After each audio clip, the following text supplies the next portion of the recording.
Here at Unity House, our main mission is to make life better for people who are living in poverty. That's the core and the heart and soul of what we do. We have services for domestic violence, for people living with HIV.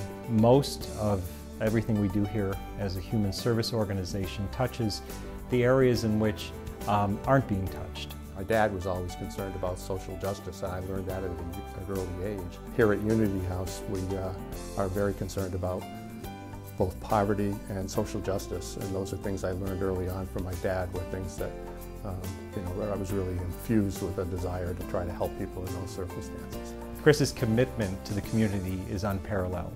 My very first job was my wife and I were house parents at a place called Samaritan Shelters, which was a home for girls who had been abused at home and they were in need of some supervision. So my wife and I, at the tender age of 24, were house parents for 8 teenage girls who needed somebody to help kind of be a role model and guide them. Chris understands what needs to be done in order to help the people that need help. As time went on, I just got involved in every aspect of what we do here at Unity House, working with people living in poverty, victims of domestic violence, children who have developmental delays,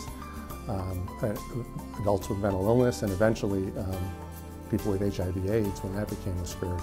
Well, Chris's leadership style is interesting and really refreshing because he sees the strengths in people more than he sees the weaknesses. And that sounds simplistic on the surface, but I think before it was even fashionable in the management or leadership arena, he was embodying a very person-centered approach to leadership. Chris's positive attitude, his I'm going to get this done and we're going to do it right attitude, is shown by speaking to any one of the staff. They're phenomenal, and so is Chris. There isn't anything I don't find rewarding about Unity House. I feel rewarded every single day.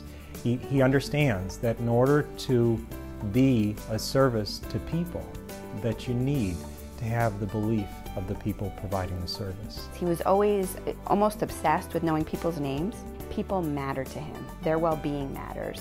And that was not only important for him, but it was important for him to let them know that, because what stronger example is there to say, I really care about you, than to walk up to somebody and address them by name. Biggest thing that I feel rewarded by is what I learn about how we help people every single day of the year. Anything from a child who learns to walk or talk for the very first time and who wasn't expected to because they had some significant developmental delays or disabilities, to a person who was homeless and we were able to find them a home, to a victim of domestic violence who we were able to get safe shelter and help them get on their feet and leave the violent situation.